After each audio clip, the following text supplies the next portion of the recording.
I just bought a 26-bedroom hotel for £1. In this episode, we're going to break down exactly how I did it, why a seller would agree to this, and exactly what a lease option agreement is. My name is Russell Leeds. And I'm Anna Leeds. And welcome to the Property Investors Podcast. So, let's get started. So, you bought a 26-bedroomed property for £1. Yeah, effectively. So, explain what you mean by that. Okay, so when I say bought it for £1, I put down a £1 deposit, and now I've took ownership of it effectively. So I'm running it as a hotel. It's in Cambridge. It's a beautiful building. We're getting weddings booked in there. We've got hotels. We've got suites. We've got everything going on, and we put down a £1 deposit. Now, I don't technically own it yet. So this was using something called a lease option agreement. So basically how this works is you pay a small deposit to the landlord. The minimum that you can pay, and what I've paid on most of my lease options, although this is by far my biggest, is a £1 deposit. So that's what I paid, £1 deposit. Then you take over whatever their mortgage is, you normally take over their mortgage payments, or you pay them a rental income for a certain period of time, and then you have the option to buy it, and they can't get out of this. It's not like, oh, you can negotiate it. You have the option to buy it, so it's up to you. You can buy it if you want to, but you don't have to if you don't want to. Yep. In a predetermined period of time, in this case it was 10 years, for a figure that you agree now. Now, the beautiful thing about that is, what does property tend to do, especially over a 10-year period? Go up. It goes up in value, right? So the agreement that you have, that you lock in right now, is probably going to be it'll probably feel very cheap in 10 years' time. So, I would say the burning question is then, why would a landlord agree to that? Why would someone take a £1 deposit and give you their 26-bed property for you to buy when it's worth more in 10 years' time? Okay, so typically... Because that seems a bit too good to be true. It does. So typically, lease option agreements work really well with people that cannot sell their property. Yep. But Because they you have need the done money. this, well, I say you, look, we've done this, not just on really big properties, we've done lease options on Residential properties, normal houses. Yeah, exactly. So you best find people who can't sell the property and either won't get any money when they do sell it, or don't need the money now. Yeah. So people that won't get any money, you might think, well, why on earth would anyone not get any money? Like, that doesn't make any sense. So it's typically properties that are in what we call negative equity. Yeah. I.e., they are worth less today than they were when the person bought the property. Now, that could be for a whole variety of reasons. It could be that there's something wrong with the property, but typically it's just what happens with the markets. So, for example, people bought properties in 2022, and since then, properties have actually, in some areas in particular, actually dropped in value. So you might have bought a property, let's say you bought a personal home to live in 2022, and you bought it for 100 grand. Yeah. And you put down a £10,000 deposit, and you got a 90 grand loan. If that property over this period of uncertainty and interest rates spiking, everything that's gone on in the last few years, COVID just before that, if that's dropped to 85, well, now you're in a situation where you can only sell it for 85, right? But you owe 90 grand to the bank. Yeah, sure. So you can't sell it for 80. If you put it on the market for 85, you would owe the bank 5 grand just to sell your house. So you wouldn't get any money at all. You've got no equity in this property. You're actually in negative equity. So if you can find people that are in negative equity, a lease option suddenly sounds quite appealing, because I could turn around to that person and say, well, look, you paid 100 for it. It's actually now only worth 85. I will give you 100 for it. Yep. But not right now. But what I will do is I'll take over your mortgage payments. Because the other thing is, it might be that the interest rates have gone up. They can't afford to live there anymore. Yep. So what do? Your interest rates go up. It's like, I can't afford the interest payments on this house. It's gone up, right? So I'm in a situation where I can't afford my mortgage payments. They might be behind on their mortgage payments. I can't afford my mortgage payments, but I can't afford to sell it either. Yeah. Because if I sell it, I'll need to pay the bank And £5,000. you can't afford to do that. So what they do is they whack it on the market at 95 and hope for the best, and then it doesn't sell. So if you go on Rightmove, for example, and you look from oldest listed, Yes. look at oldest, what's been on the market a while and not shifted. Why is it not shifted? Well, it's not shifted because it's too expensive. Yeah. Right? Because every house would sell for the right price, right? Oh, of course, yeah. So if it's sitting on the market, that means you've overpriced it. So go and have a look, and then scroll down and look at the sold history and go, when did they buy it?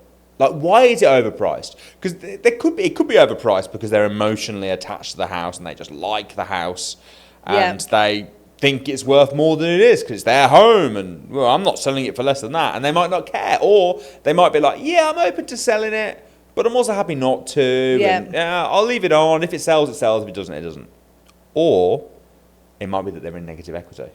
Yeah. So if you can go and look at what they bought it for, that will give you an indication. It won't tell you exactly because you won't know what their loan situation is or the mortgage But situation. it'll give you a good idea, wouldn't it?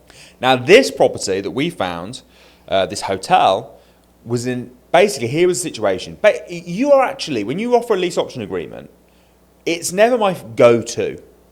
So when people say, I'm looking for a lease option agreement, I'm never looking for a lease option agreement. No, we don't go out. We don't just scroll looking for lease options, do we? No, I'm looking for people that are in bad situations, and I'll usually offer cash first. Yeah. So I would go in and I'll say, well, look, it's in that example we just talked about. I'd say, look, for me as an investor, I need to get a good deal. The max I could pay is 75, and they're like, I can't pay 70. I can't accept 75. I need more. What? Why? Why is that? You know, what do you need? Well, I need this. Oh, it's not worth that though. Why do you need that? And then they'll tell you. Yeah. And then what you're doing is you're actually solving their problem. Yeah. In our one that we bought, the 26-bedroom hotel in Cambridge, here was the situation. So they were in a sort of negative equity, but not, you wouldn't have known that. Yeah. So properties for sale, hotels for sale, although it was actually off market. They were looking for a buyer. They were just telling people basically that came to the hotel, by the way, we're looking to shift this if possible. So you can do that if you're selling a property. That's just a So it wasn't official on the market. So a guy that I know, really good guy, one of our former students, really clever guy, a guy called Seamus. He went to he was staying there at the hotel, and the guy that was running it mentioned to him, "Oh, the owners are actually looking to sell it. I'm packing up." Because the owners were overseas, weren't they? They were. So the owners are looking to sell it. So Seamus was like, "Okay, why is that?" And he said, "Well, I don't really know why, but I'm a bit fed up with them. They're not doing any works on the property. They don't want to spend any more money on it. I don't want to spend any more money on it. So it needs money. So my lease is coming to an end. I'm off." So was that guy who was telling them, the owners, was he doing it on a rent-to-rent? Effectively, yeah. Effectively. So he didn't want to spend money because, like we've discussed on other shows, because he's not going to, if it's a rent-to-rent for him, he's not going to spend thousands putting in new bathrooms, and it did need new bathrooms. It needed about 150 grand spending on it. Yeah, so doesn't want to put that money in. The investors, well, the person that owns it obviously now doesn't, for whatever reason, doesn't want to put that money in it. So it came to a bit of a standstill. It was going into a bit of disrepair, wasn't it? So Seamus reached out to me. He said, I don't know what the crack is, but we've got this hotel. I know the owners want to sell it. The guy there's a bit fed up. It's a bit of disrepair. Could be a good opportunity. Do you want me to put you in touch with the owners? I'm like, yes. Right. So guy sends me over the details. So we speak to the owner. And here is the situation. So they were from China. Yeah. And they'd invested in this hotel. And they'd bought it. I can't remember off the top of my head what they bought it for. But they bought it, and it's now worth, they had it valued, it's worth 1.9 million. Yeah. However, because the way the exchange rate had gone, they'd had to bring their money over to England. If they sold it for 1.9 million, they would actually lose money. They needed to sell it for 2.1, because once they'd sold it, got their money back to China, that would have been break even. Yeah. So they didn't want to lose 200 grand on this property. So they technically were in negative equity, but only because of the exchange rate. Yeah. Okay? So they were trying to sell it for 2.1. The problem is, no one wants to pay 2.1 for a hotel that's worth 1.9. No, and it also needs 150 grand spending on it, right? Yeah. So this was the situation. So I said to them, well, look, why don't we pay 2.1 for it in 10 years' time? Because right now it's not worth 2.1. But in the meantime, we will take over we'll become your new tenants, so to speak. We'll take over the deal this other guy did. We'll pay you the rent, 80 grand a year, by the way, is what he was paying. And because we know we're going to buy the property, we will spend the money on it, getting it up like it should be, and spend the 150 grand that needs to be spent. And they were like, really, we just want to sell it. And I was like, okay, come back to us if you change your mind. Yeah. Hey guys, hope you enjoyed the podcast. Just so you know, we are running a free training where I'm teaching the best strategies in 2026. So if you want to get onto that free training, click the link in the description. Right, back to the episode. They would then come back. This went on, by the way, for 2 years. Did you realise that? No, I didn't realise it. I knew it went on for a while, but I didn't realise it was that long. 2 years of negotiation. Yeah. And they'd come back, what about, and we were like, that's our offer. Take it or leave it. Then we go and look at some other options. No problem. Yeah. 6 months would go by. We'll not hear anything. Then they'd come back to us. 2 years. By this time, the guy moved out. Property was now empty. Yeah, because by the time we took it on, it had been sitting empty for like 12 months. It was no longer running, was it? It was actually just, it had become almost, I wouldn't say totally derelict, but it was a bit grim. You were thinking, oof, you couldn't just open the doors and go, come on, welcome in. It was dirty. Yeah, probably needed a little bit more spending on it now because it's been sitting there for 12 months, right? So I was like, if anything, we're going to pay you less. Anyway, they eventually agreed. So here's the situation that we're in now, right? This is why this is such a great deal. And people say, you didn't buy it for £1. You're just renting it for £1. Yeah, but here's the beautiful thing, right? So we pay our £1 deposit. We've now, by the way, got a charge on that property. So he can no longer sell it. And the charge on the title says that we have the option to buy it. So he can't get out of this. This is legally binding. Yeah. So let's say in 10 years' time, now that it's all done up, now it's popping as a hotel, and it's got a wedding venue. It's on 2 acres of land, this hotel. How much will it be worth in 10 years' time? Well, we know that on average, property prices double every 10 years, right? Yeah. So how much is it going to be worth? I don't know. But it could. 3 mil, 4 mil. It's had a renovation. 5 mil. Who knows, right? Yeah. So it's probably almost certainly going to be worth a hell of a lot more than 2.1, right? So we're going to get it for an absolute bargain in 10 years' time. But we're not going to pay for it. The hotel is going to pay for itself. Because if we're turning over, and this year I think we're going to turn over about £1 million. Now, of course, that is not profit. We've got to pay Airbnb 15%. We've got a manager that lives there full time. We've got to pay his salary. We've got cleaners that go around and clean it. We've got to pay the cleaners. We've got marketing costs. We've got refurb, etc. Right? Yeah. We've got a maintenance guy that looks after it. But we're on target this year to make about 250 grand. So over 10 years, we're going to make like what, 2.5 million pounds? Well, guess what? We can buy it for 2.1. Yeah. So effectively, while it's not sort of making us any cash flow, it is making us cash flow, but we're saving up the cash flow. While it's not making us a load of money right now, it's basically a free hotel. We put down £1. We've refurbed it. We'd have to refurb it. We're going to get that money back in year one, the money that we've paid. So year one, we're 100% ROI, all our money back. Then years 2 to 9, we save up the money. We use that money to buy the hotel. Effectively give us a free hotel. Very, very little money down. Like how else could you do deals like this without strategies like lease options?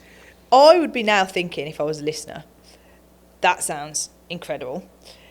But why would the landlord, knowing anyone in property, or anyone really knows on average house price double in 10 years, they know they're in a tricky situation now, why would they not try and negotiate higher? And if they did try and negotiate higher and said, come on, dude, like, this is going to be worth, this has the potential to be worth, 4.5 million in 10 years, like, I'm getting absolutely royally screwed. you can do that, and you can still get it at bargain, but I want it 2.5. Why would the landlords? Why would the owners not do that? Well, they did. And if they did, how much would you go? Would you have gone to 2.5? Or if someone was looking to do this, how much would you let them add on, or not at all? Or do you know what I mean? What would you do? Listen, it's a negotiation. So you've got to pay what you think's what you got to do what you think's right at the time. From our point of view on this, we knew we had to refurb it. And we knew they weren't prepared to. So what are their options? If they don't sell to us, what are their options? Probably, realistically, sell it and for 1.9 and take the hit and lose the money. So our option of coming in, I don't think they had the money to refurb it themselves. No. Now. Did they try and negotiate up? Yeah. And we just said, look, that's our offer. Like, go and sell it to someone else then. Would you recommend standing firm then and not letting them? If you want to get a good deal, I recommend. Listen, depends how good a deal it is. If you think to yourself, I'm not saying never negotiate and always stick to your guns, but that's not normally. I don't negotiate. And here's the thing, right? Well, they're in the tricky situation, and you're helping them on. This isn't just trying to get a deal. We had other deals on the cards here. We're buying development sites. We're investing overseas. We've got loads of stuff going on. If this doesn't come off, I'm not that bothered. Hey guys, hope you enjoyed the podcast. I'm running a free training where you will learn the best strategies to invest in property in 2026. I'm going to put a link in the description below. Right, back to the episode. And I also think that's a good tip.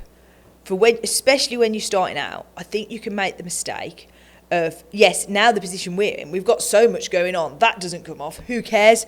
One less problem because this deal over here did, and we've got so much going on. When you're first starting out though, and you've got one property, you can, and you want it, and it could come off as a lease option, and you're all excited because obviously we've got loads of students that are like this.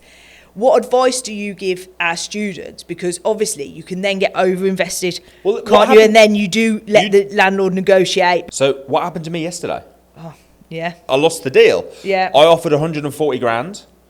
But I wanted 3 days to finish off some due diligence because they had to move quick. They had to sell. It was probate, right? They had to sell quick.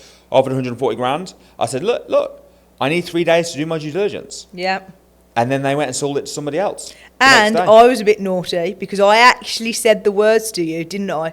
Can't we just go and offer more? Can't we just say, no, because there you said, we've lost it because the person they sold it to said, no, I'll take it. I don't need to do due diligence. Yeah. I hate that word. I always struggle to say it. It's 2 words. Yeah, well. Or do you just hate diligence? Or do you hate them together? No, I hate them together. Okay, so it's 2 words that you hate. Diligence, I could just say.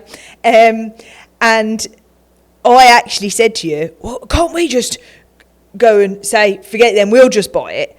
And you were like, no, why would we do that? Like, we've got so many deals going on. Why would we? But it's so easy. Sometimes I have to, and it's good to have us together because we keep each other in check, because you can get over-invested. And because I'd been to this property and saw the potential in it, it's so easy, even after being in the property game for so long, to get over-invested in properties. And you have to stay. And when people are starting out and it's just this one deal on the table, you're desperate, and then you end up becoming as desperate as them, and then you can make bad decisions, and it's like, yeah, they're desperate, but now you're being desperate. And then yesterday, after we lost the deal, I'm on my laptop, it's about 8 p.m, and you're like, what are you doing? I said, I'm just doing the due diligence on this property. And you were like, but we've lost it. And I'm like, yeah, but it might fall back out of bed. Yeah. I want to be ready to go. So if they turn around to me and say,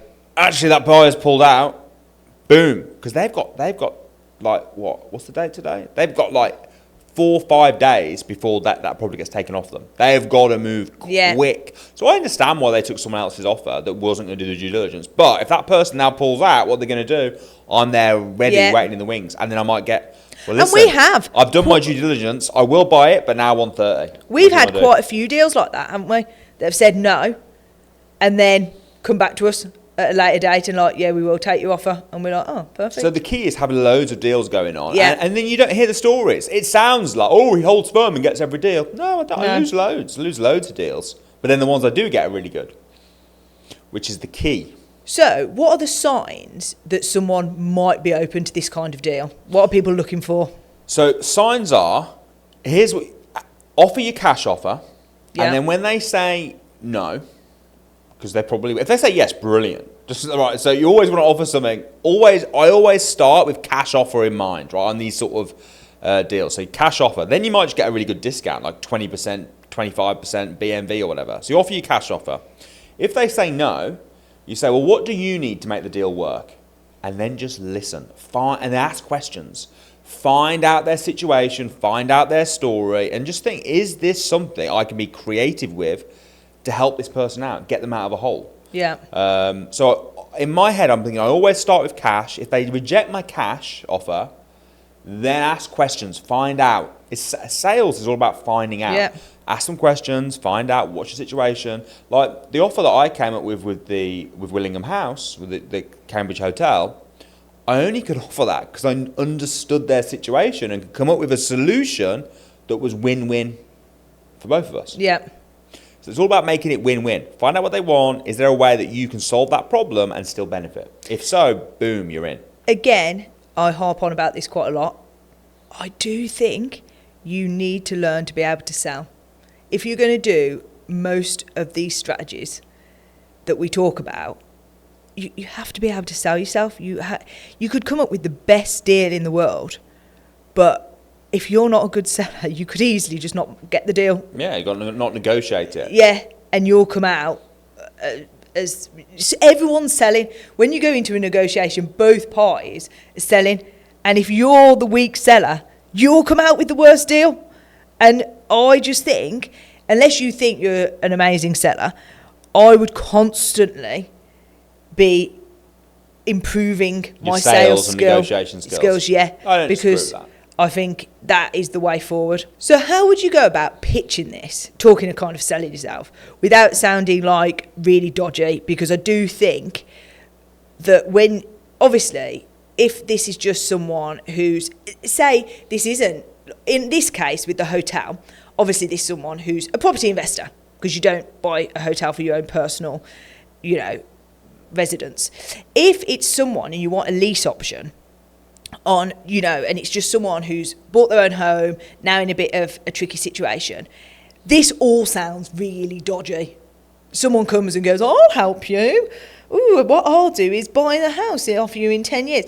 How do you go about not making it and reassuring people and not making it sound like you're some dodgy dealer from down the road that's you're a Dow boy coming into... I think if you start off by offering cash, which is normal. Yeah. And then you can even have a conversation with them. So let's say I turn around to you, and let's role play here. So you can be a seller, and I'll show you roughly what the conversation would be like. So imagine a situation that you're in right now. Yeah. That's a bit of a stuck situation, Yeah. but don't tell me what it is. Okay. And it will come out. So what's your asking price on your house? 100k. 100k, that's your asking price. Yeah. And you're in a stuck situation, Yeah. and you've got it all worked out in your head. So I might come and view your property, and I might say, look, I had a look around it. I'm prepared to pay. I'm an investor, so I need to make money. I'm prepared to pay £75,000. How does that sort of sound for you? No, I do need it to sell for 100k. Is 100k your absolute minimum? Yeah, because that's what I bought it for. That's what you bought it for. Yeah. I don't think it's worth 100k right now. Oh, but I can't really sell it for less. That's, I used my pension. Okay. When I got a big payout and I put it all into this house. But times have changed. I really need to sell it. To be honest, if it was... I can't sell it for less, can I? Why don't you not sell it then? Why don't you just hold on to it, rent it out like you're a landlord? Oh, no, that really isn't for me. Like, I'm just not landlord material. I bought this for a family member, ploughed all my savings into it, and they've moved out. I just want it gone. I don't know. I'm getting too old for being a landlord. I would do, if I were you, is I would wait to sell it, because right now you're not going to get 100 for it. it's just going to sit empty on the market. Oh, So what? but I don't want to rent it out or anything, so I just need it gone, really. Well, I might be able to offer you something like this. How does this sound? And then I'd pitch them on the lease option agreement. So now I don't sound like a dodgy dealer that's coming in and going like, I'm telling them honestly what I would do if I was them. I've offered my cash off. I'd explain the problem that I want to make money. So then I'd say, I may be able to do something like this. What about I pay you the 100 for it, but I can't pay you today, right? Yeah. Because if I pay you 100 today, I will lose money buying it. So what about if I pay you that in, say, 5 years? We let the market recover, but in the meantime, I take the headache away. So what are your mortgage payments at the moment? About £550 a month. So I'll pay you the $550 a month, so you don't have to worry about the mortgage. I'll do what I said you should do. I'll rent it out to a tenant. I can keep the difference. Wait 5 years, and then I'll buy it off you for 100. So you're going to take all the bills off? I'll take all the bills, take everything, all the responsibilities of being a landlord, and then I'll buy it off you in 5 years for 100 grand. It's actually quite a normal thing. I know it sounds a bit weird. It's quite a normal thing called a lease option agreement. But what I'd probably recommend, I'll put it in writing to you. I'll send it you across. Have a think about it. And I'll also put on there the name of a solicitor who specialises in this type of option. So would my solicitor not know about it? They might do. It depends. Not all solicitors do this because although it's quite normal, it is a bit niche. Okay. But I'll give you the details of a solicitor. If you've got any questions, give him a call.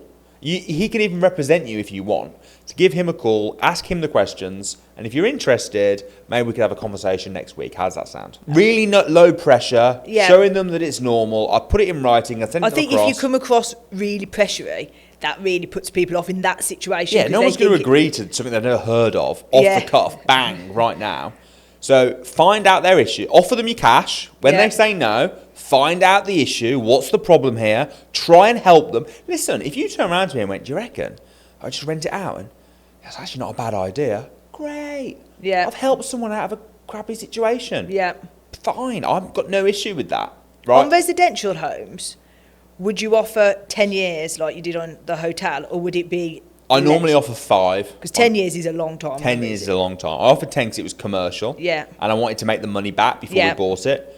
But it depends on the deal. There's no set time, right? It depends on what they say. Sometimes I start with 7, and then if they're like, that's quite long. And then it's negotiating. It seems like you've got, go on then, 5. Yeah. I probably wouldn't go less than 5, though, because you are kind of... You are hoping that the market's going to go up. I mean, it's possible, right, that you can do this. 10 years, you're pretty much guaranteed it's going to. Pretty much. But if you do 3 years, good chance you won't. Yeah. But guess what? If you do 5 years and the market dips, you don't have to buy it. It's a lease option agreement, not a lease obligation agreement. Yeah. They don't have the option. They've signed it away, but you do. So if the market dips, you could turn around and say, look, I'm actually not going to go ahead with this. You've got to give them a year's notice. Yeah. So 4 years in, you'd have to say, I'm actually not going to go ahead with this. However, because the market's dropped. However, if you're still game, we can sign a new contract for another 5 years if you want, but it's up to you, right? So you could try that, or just walk away from it. So I wouldn't spend. The other reason I wanted 10 was we had to spend money on this. Not only am I banking on the market going up, 10 years gives me longer for it to do that, but I'm also spending money, so I want more rental income or hotel income before I actually go to buy it. But on normal resi, I wouldn't spend a load of money on the house. Have you ever had it come to the end of the lease option, you want to buy it, and then landlords put up a fight and be like, but the property's gone, this is a crap deal for me actually, because now the property's worth way more, and try and renegotiate deals at the end? Me personally, no, but I know lots of people that has happened to. So, and they've won when it's gone through. However, a couple of key things that you need to do. First key thing, and I mentioned the solicitor when we had our conversation, you need to make sure that they are legally represented by a solicitor when they sign the contract. Otherwise, they could say, I didn't understand what I was signing. They pressured me into it. They tricked me into it. I felt intimidated. Yeah. And then you might lose. And that would be very annoying, especially if you spent money on the property and stuff. So you need to make sure that they have been legally represented so that if they say that, the fact they were legally represented and the fact they understood everything at the time. Yeah, like, I mean, because otherwise everyone could claim anything, couldn't they? Nothing's then legally binding because it's like, I didn't understand. Exactly. The second thing that I would do, just to stop issues from happening, let's say you got it on a 10-year lease option agreement, and after 5 years, let's say the hotel, for example, right? So we've got it, it's worth 1.9 a year ago, and we got it valued. We've got the option to buy it for 2.1. Let's say in 5 years' time it's worth 2.6, and the market's going up. You can trigger the option early. I might trigger it then, right? Because if you're thinking, crikey, this is going to be worth 5 million in 10 years, and he's going to be like fuming when we buy it for 10. And then, even though he's going to have to sell to us, it's going to be awkward. He might try and take us to court. Clearly, it's going to be worth a lot more. Why not just buy it now? Yeah. Rather than have the awkwardness at the end. Because, like you say, if you've done your paperwork, you've had the solicitor, you are going to win. But it could just be a bit uncomfortable and awkward, the thing you do, which is sometimes just not nice, is it? Exactly. So I recommend that. The other little thing I would say as well is do the lease option in your personal name, but make it assignable. So what you can then do is you could buy it in your personal name if you want to, or you can assign it, the option agreement, to one of your companies, and the company can buy it instead. But always do it in your personal name, make it assignable. Don't do it in a company name, because then you've got to set a company up, keep it going for 10 years. What about if it's an existing company, even worse, what about if you want to close that company down, or something goes wrong, or that's a trading company and someone sues that company and now it's stuck in that company? So do it in your personal name, but make it assignable. So at the end of the 10 years, you can assign it to whoever you want. You could even sell the option on. So let's say it's worth 4 million and I've got the option to buy it for 2.1, but I can't afford to complete. I could sell that option agreement to somebody else for 3 million. And it's like, look, you're all getting a 4 million hotel for 3 mil. I'm getting £1 million just for being the guy that put it all together. Yeah. Is there anything, when people are starting out and do their first lease options, is there anything that could trip them up, that they could get caught out on, like little things that you don't think about but then could bite you? Yeah. Big one is they could end up with a property that cash flows negatively. So bear in mind, this is a problem property probably for somebody else. Yeah. So you need to make sure you've got a plan of actually making money from it. Yeah. Because you don't want to have property that's losing you money as well. Yeah. Just so you can buy it in 10 years' time. Yeah, or 5 years' banking time. on the capital appreciation. Yeah. So, make sure you've got a plan for how you're going to rent it out. That could be that you're going to run it as a HMO. It could be you're going to do it as service accommodation. It could just be that you're going to be a normal landlord. You're going to rent it out. But run the numbers. Make sure it cash flows positively. And then the other thing that they can do, and I've seen people do this as well, is because they're getting it in 10 years, they kind of factor in that appreciation. So it's worth 200. Let's say the person bought it for 200 and now it's worth 180. And they're like, I'll pay you 300 for it. It's like, to make it really attractive. But you're now banking on it going from 180 to 300 over a 7-year. It might do, but then that just means you're buying a normal property in 7 years' time. There's a very good chance you might have to pull out because you've overpaid. So the other thing I would say is try and match what they paid. Yeah. Or even sometimes a bit less. If they bought it for 200 and now it's worth 170, you don't have to offer 200. You could offer, well, what do they need? They need 180 to break. They're trying to sell it for 180 because that's how much they need.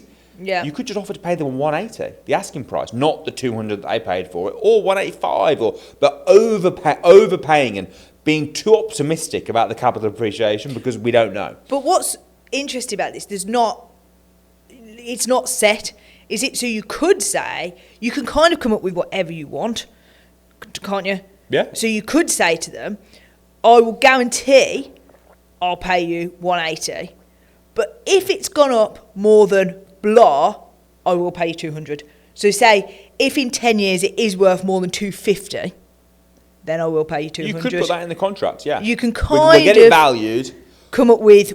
Or we'll share the capital appreciation. Yeah. So we'll get it valued at the end by a valuer, and whatever they say, I will give you the 180 plus 50% of that. Yeah. So we'll share the capital appreciation. Tend to love.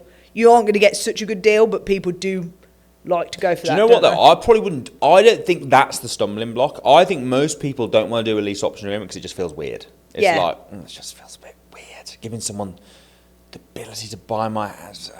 That in a way, unless they're really tight on the fee, in a way that makes it even weirder. Yeah, it's like we're splitting the capital. What? I think best rule of thumb is give them what they're asking for it. Yeah. But in 5 years and explain the issue. Look, this is the issue. It ain't worth 180 right now. It's worth 160. So I ain't going to come in and just buy it for 180. I will give you the 180, but I need to give it a few years for the market to recover. But I'll take the problem off your hands right now. Yeah. Right, and that's why I think it's important as well, telling them to rent it out themselves. Because when they say they don't, if they say, oh yeah, great idea, they're not going to go for it anyway. Because when you say, well, I'm going to rent it out, they're like, well, I might as well just do that. Yeah. Whereas if you say to them, why don't you just do that? And they're like, no, it kind of gives you permission to them to then pitch it. Yeah. I think you should try and solve their problem without you benefiting first. And if they don't like that, then you pitch you doing it. Yeah. Yeah. Would you say lease option is a good way to go for beginner investors, or would you not do a lease option until you were more experienced in property? I never go for a lease option. So I think your strategy should be probably deal sourcing or cash, but you've got the lease option in your toolkit as a beginner, 100%. So that if the opportunity comes up, boom, you're ready to go. Me personally, I've never looked for a lease option. What I look for is problems. Find people with problems that you can solve. Find people that are going to get repossessed. Find people that are in negative equity. And then see what comes up. How can you help them? How can you work with them for a win-win? So 100% I'd be looking for it. But remember, I always start with cash. So what about if they accept your cash offer? Then what do? Do you then package and sell it as a deal? Do you buy it? Are you in a position to buy it? So I'd probably have a plan A, and lease option was my plan B, if that makes sense. So to round off now, so what made your £1 hotel deal possible? What do you think are the key factors that made that possible? Number one, understanding lease options. Yeah. And then number two, finding a problem property. This was a problem property that Seamus brought to us. We gave Seamus a nice drink, by the way, for bringing this property to us. But this was a problem property that we found. And then we spoke to the owners. We understood their problems. We found out what their problems were. And then we put together an offer that was win-win. So I think it's a case of finding problem properties, understanding the legalities and what you can do and how lease options work, and then solving their problems in a win-win scenario. We've now got a great deal, but they've got a good deal as well, because how many people go, oh, but they could have... Yeah, but how many people do you hear about that sell properties that just make a loss? That was realistically, that's what they would... Without us... Yeah, that's what they'd have sold it and made a loss. With us, they've got 10 years of rental income. Yeah. Because they were making money off the other guys. They're making money off us now. Yeah. So 10 year of rental income and the price that they wanted. And who knows? The exchange rates might have changed. They might make an absolute killing when they bring the money back. Right?